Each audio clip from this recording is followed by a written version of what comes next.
오늘도 종료주일을 맞아서 가정에서 그리고 교회에서 우리 하나님을 예배하는 참빛교회 모든 성도들 심령 위에 하나님의 크신 축복과 은혜가 함께 하시기를 간절히 축원합니다.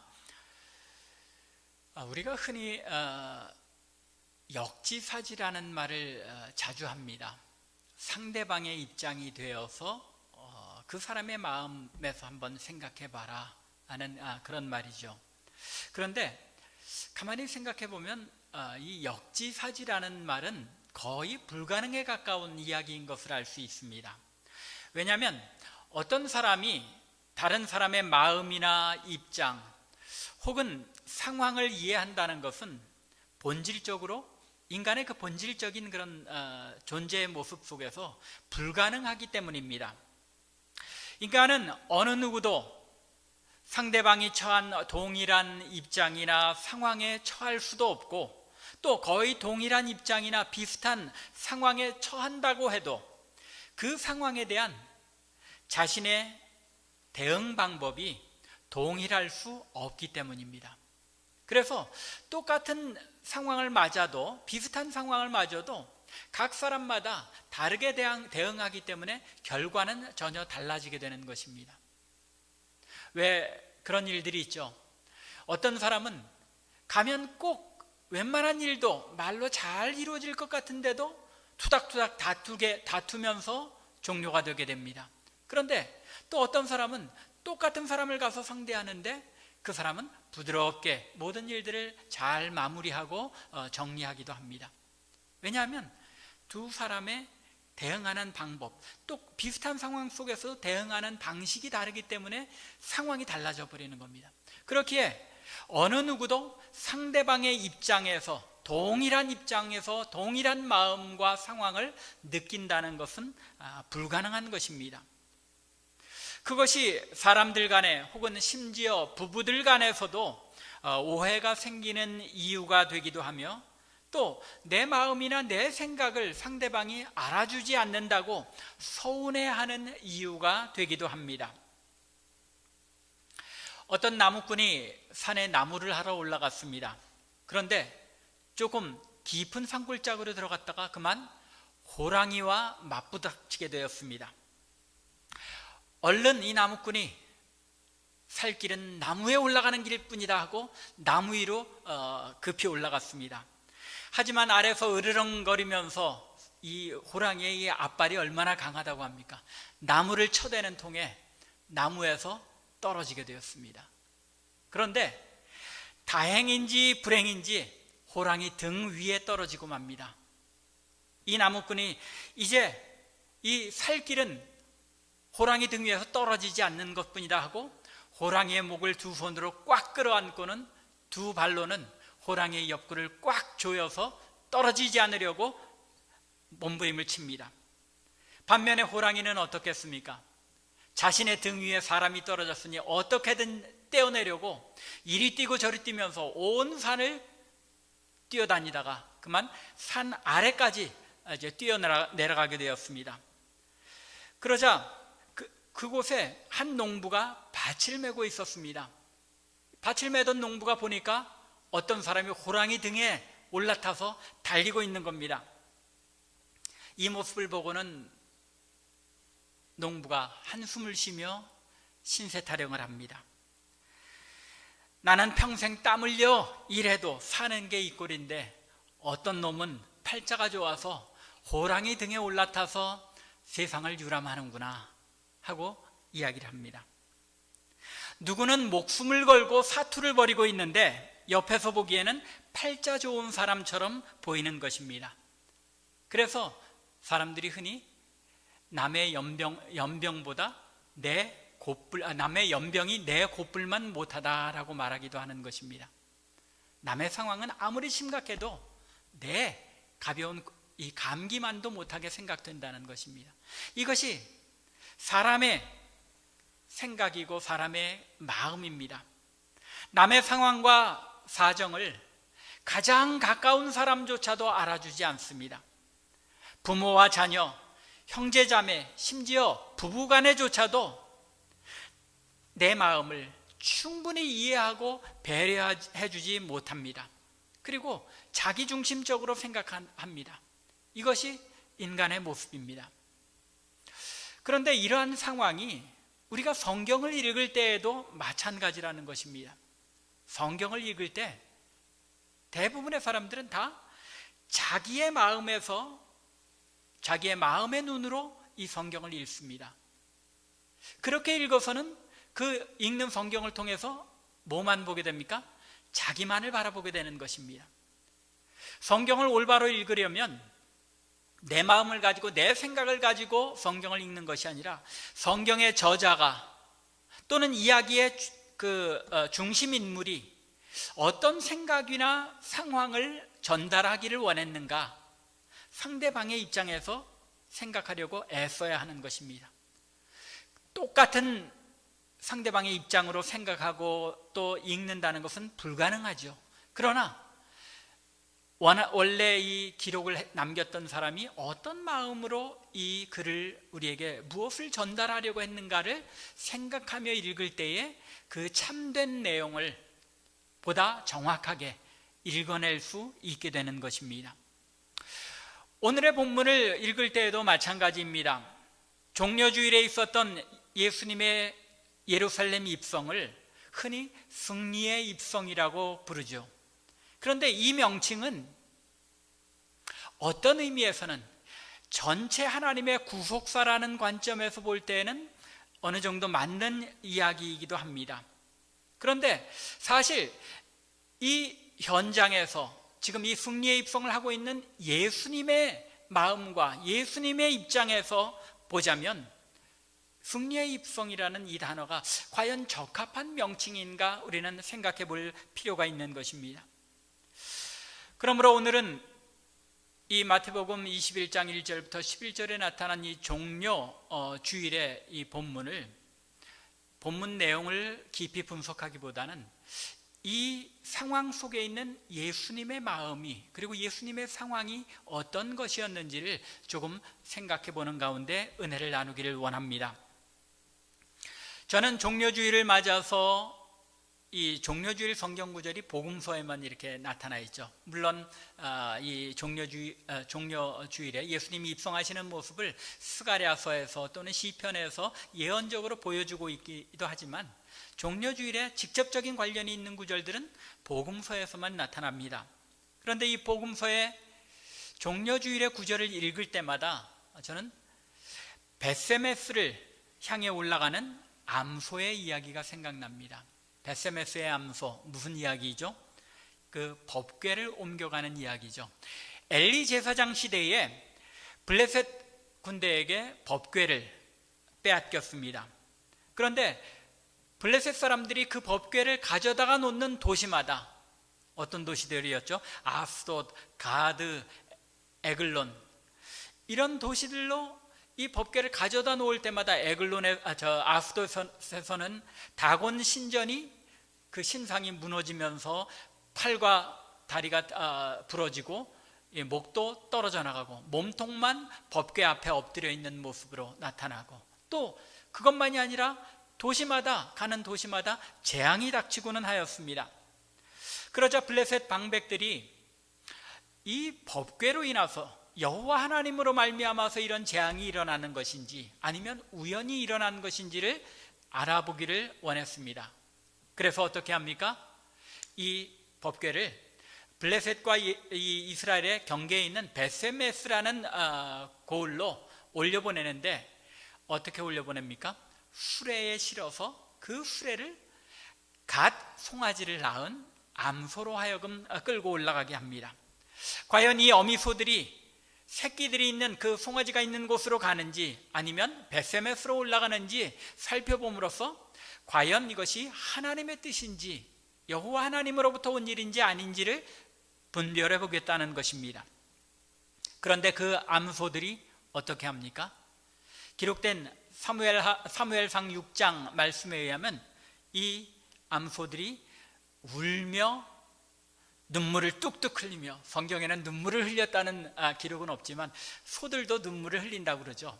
울면서 그 벳세메스 길을 좌로나 우로나 치우치지 않고 올라갔다고 기록하고 있습니다. 제가 이해하고 생각하기에는 예루살렘으로 들어가시는 예수님의 마음이 바로 이러한 베세메스의 암소와 같은 그런 모습이 아니었었나 하고 생각됩니다. 예루살렘에 들어가고 나가는 많은 사람들의 환호성 가운데 나귀를 타고 들어가시기는 하였지만은, 평화의 왕으로 들어가기는 하였지만은, 예수님의 마음은 승리의 왕의 모습보다는 오히려 예루살렘에 들어가서 당하실 그 고난을 생각하시며 그 마음이 참담한 그런 마음이 아니었나 생각됩니다. 그래서 이 마태복음에서는 기록되어 있지 않지만은 누가복음을 보면 예수님께서 나귀를 타고 올라가시다가 예루살렘이 가까이 가셔서 뭐라고 하십니까? 예루살렘을 향하여 보시며 우셨다고 기록합니다. 예루살렘의 앞날을 안타까워하신 것이기도 하지만 예루살렘 성전 자신이신 예수님 자신의 그 운명에 대한 모습 때문에 또한 우신 것이기도 합니다. 이러한 예수님의 마음을 오늘 우리가 이 종려주일에 생각해야 하는 것입니다. 우리가 알고 또 믿는 바와 같이 예수님은 하나님의 아들이셨지만 동시에 100% 우리가 알고 또 우리가 믿는 바와 같이 연약한 인간의 몸을 지니신 사람이셨습니다. 히브리서 기자는 히브리서 4장 15절에서 이렇게 기록합니다. 우리에게 있는 대제사장은 우리의 연약함을 동정하지 못하실 리가 아니요 모든 일에 우리와 똑같이 시험을 받으신 이로되 죄는 없으시니라. 무슨 이야기입니까? 죄가 없으신 것 외에는 우리가 조그만 일에도 마음 상하고 또 고통당하고 힘들어하는 것처럼 주님께서도 우리의 이런 연약함을 동일하게 다 체휼하셨다는 것입니다. 그래서 히브리서 기자는 5장 2절에서 이와 같이 덧붙입니다. 그가 무식하고 미혹된 자를 능히 용납할 수 있는 것은 자기도 연약에 휩싸여 있습니다. 연약함에 휩싸여서 사신 평생이었다는 것입니다. 우리가 고통당하고 힘들어하는 것, 그것 이상으로 더 힘들고 어려운 삶 가운데 고통당하셨다는 것입니다. 예수님께서도 여러분이나 저와 같이 몸에 가시 하나 박히면 그 아픔을 느낄 뿐만 아니라 육체적 고난에 대하여 두려워 떨며 하나님 앞에 안절부절할 수밖에 없는 연약한 인간이셨다는 말입니다. 그런 주님이 겟세마네 동산에 올라가서 기도하실 때 어떻게 기도합니까? 제자들에게 뭐라고 말씀하시죠? 내 마음이 고민하여 죽게 되었노라. 그리고는 땀방울이 핏방울처럼 떨어지는 가운데 하나님 앞에 몸부림치며 기도하십니다. 아버지여, 이 잔을 옮길만 하거든 옮길 수 있는 잔이면 내가 지지 않게 하여 주시옵소서 하고 하나님 앞에 간절하게 울부짖으며 기도하십니다. 자신이 예루살렘에 들어가면 대적하는 세력에게 붙들려 고문당하고 결국은 조롱과 수치 가운데 죽게 되리라는 사실을 너무나도 분명하게 알고 계셨기 때문입니다. 그 두려움이 얼마나 컸겠습니까? 도무지 예루살렘으로 다시 들어가고 싶은 마음이 없으셨을 것입니다. 우리는 예수님의 예루살렘 입성을 생각할 때에 제자들과 함께 환호하던 군중들처럼 기쁨에만 도취되지 말아야 하는 것입니다. 주님께서 마음에 겪으셨을 그 고통과 번뇌를 우리도 조금이나마 느낄 수 있어야 하는 것입니다.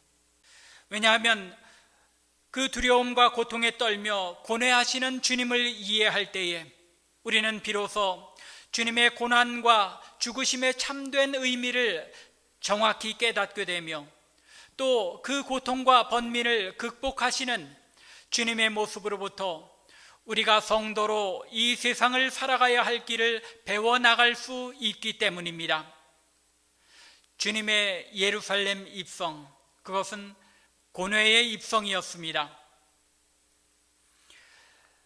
자기 앞에 그토록 엄청난 고난들이 예수님 자신뿐만 아니라 예수님을 따르던 제자들의 목숨까지도 위태롭게 할 수도 있으며, 가장 충성스럽게 따르던 제자들의 부인과 배신, 그리고 육체적으로 당할 고통 등 그 모든 고난들이 자신을 기다리고 있다는 사실을 알면서도 왜 주님께서는 그 길을 가셔야만 했습니까?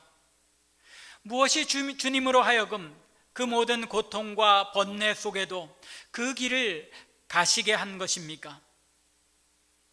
그것은 바로 하나님의 뜻에 대한 예수님의 확신이었습니다.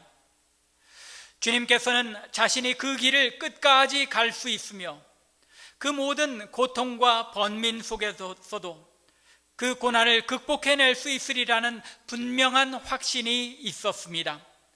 왜냐하면 그것이 하나님의 뜻이고 하나님의 영광을 위한 길이라는 것을 분명하게 아셨기 때문입니다. 또한 예수님에게는 그 어떤 고통과 두려움, 심지어 죽음을 감수하면서까지도 그 길을 가셔야만 했던 분명한 이유가 있었습니다. 그 이유는 바로 아버지의 사랑이었습니다. 인간을 향한, 당신의 백성들을 향한 아버지 하나님의 사랑, 그리고 이 사랑을 절실히 필요로 하는 인간의 절망적인 상태를 알고 계셨기 때문에 그 어떤 고통과 두려움 속에서도 예수님은 그 길을 가셔야만 했던 것입니다.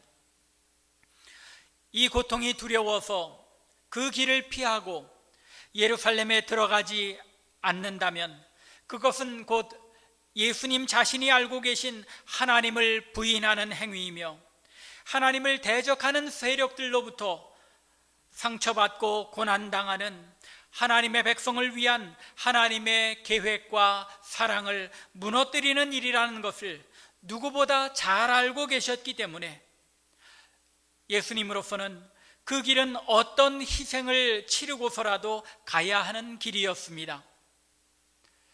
결코 돌아서서는 안 되는 길이었으며 결코 돌이킬 수도 없는 길이었습니다. 십자가 위에서 극한의 고통 속에서 엘리 엘리 라마 사박다니, 나의 하나님 나의 하나님 어찌하여 나를 버리시나이까 라고 부르짖으며 아버지께 버림받는 아픔과 고통 속에서도 당신의 백성들을 향한 하나님의 사랑을 막을 수는 없었습니다. 이사야 선지자는 주님께서 그토록 극심한 고통 속에서도 어떻게 그 길을 가실 수 있었는지를 종의 노래를 통하여 우리에게 알려줍니다. 이사야서 50장 4절부터 6절에서 이사야 선지자는 이렇게 기록합니다.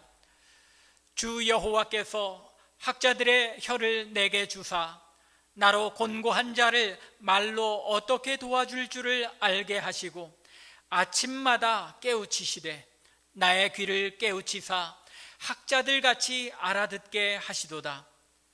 주 여호와께서 나의 귀를 여셨으므로 내가 거역하지도 아니하며 뒤로 물러가지도 아니하며 나를 때리는 자들에게 내 등을 맡기며 나의 수염을 뽑는 자들에게 나의 뺨을 맡기며 모욕과 침뱉음을 당하여도 내 얼굴을 가리지 아니하였느니라. 주님께서 십자가 위에서 조롱과 수치를 당하고 고통을 당하여도 그 모든 고난을 이길 수 있었던 이유가 무엇이라고 말씀합니까? 하나님께서 그의 귀를 열어 하나님의 뜻을, 하나님의 사랑을 깨우쳐 알게 하셨기 때문입니다.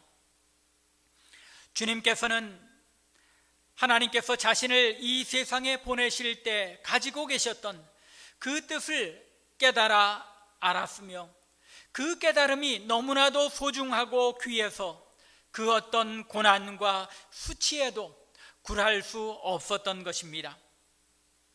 이것이 바로 주님께서 자기 앞에 놓인 그토록 고통스럽고 굴욕적인 고난에도 불구하고 담대하게 예루살렘으로 올라가실 수 있었던 이유이고 또한 방법입니다. 그 길이 바로 승리의 길이었기 때문입니다. 그 고난이 하나님의 승리를 이루기 위한 길이었기 때문입니다. 예수님께서 자기 앞에 닥친 고난을 극복하고 이겨나갈 수 있었던 것은 예수님께서 하나님의 아들이기 때문만은 아니었습니다. 오히려 그분은 우리와 같이 연약한 인간이셨습니다.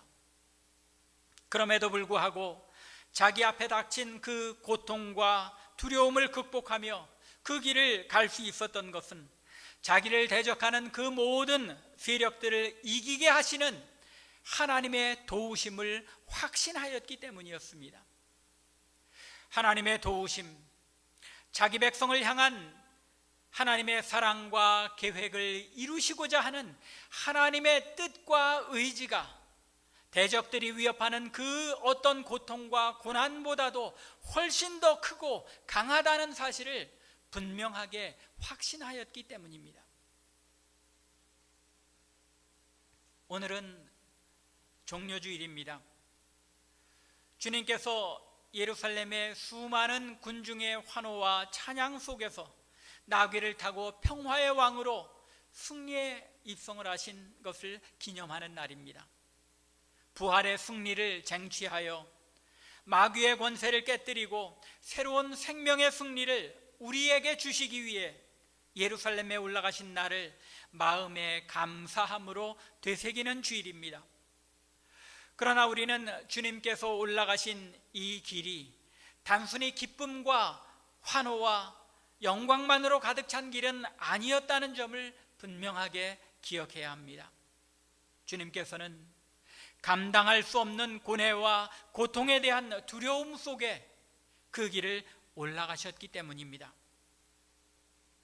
우리는 주님께서 어떻게 그리고 왜 그와 같이 엄청난 고뇌 속에서도 예루살렘에 올라가는 그 길을 가기로 결단하셨는지를 알아야 합니다. 왜냐하면 우리가 이 세상에서 그리스도인으로 살아간다는 것, 그것은 우리도 주님처럼 끝없이 우리를 대적하며 우리로 하여금 하나님의 뜻에 순종하지 못하도록, 하나님 나라의 일을 이루지 못하도록, 하나님의 백성다운 삶을 감당해내지 못하도록 방해하고 우리를 대적하는 세력들과 싸워 나가야 한다는 것을 의미하기 때문입니다. 때로는 우리에게 닥쳐오는 고통과 고난으로 인해서 내가 과연 누구인지, 어떤 존재인지, 내가 가야 할 길이 어디인지조차도 잊어버리고, 또 우리와 함께 동행하며 우리를 도우시는 그분이 누구이신지조차 잊어버리고, 내 앞에 쓰나미처럼 닥쳐오는 대적의 힘에, 그 고통과 고난의 힘에 함몰되어 버릴 때가 있습니다. 하지만 우리를 대적하는 힘이 또는 고통과 환난이 우리가 살아가야 할 삶의 이유와 목표를 영원히 우리에게 빼앗아갈 수 없다는 것입니다. 왜냐하면 그 어떤 고통과 환난 그리고 강력한 대적의 힘이라 할지라도 우리를 향한 하나님의 사랑으로부터 우리를 끊을 수 없기 때문입니다. 또한 하나님께서 우리의 귀를 열어 하나님의 뜻을 들려주시고 깨달아가게 하셔서 우리로 하여금 담대하게 우리의 얼굴을 부싯돌처럼 굳게 하고 또 우리를 도우셔서 능히 우리로 하여금 이기게 하시기 때문입니다. 이것이 우리를 향한 하나님의 사랑이요 하나님의 뜻이기에 우리는 주님처럼 그 어떤 고난의 길이 또 고통의 길이 우리 앞에 놓여 있을지라도 담대하게 이기며 승리하며 그 길을 갈 수 있는 것입니다. 2021년 종려주의를 맞아 다시 한번 고뇌 속에 승리에 입성을 하셨던 주님처럼 우리를 향하여 하나님께서 이루고자 하시는 하나님의 뜻과 하나님의 사랑에 마음의 눈을 고정하고 우리 앞에 닥쳐오는 고난과 어려움들을 묵묵히 극복하며 승리의 삶을 살아내는 저와 여러분 그리고 우리 참빛교회가 되기를 주님의 이름으로 간절히 축원합니다. 기도드리겠습니다.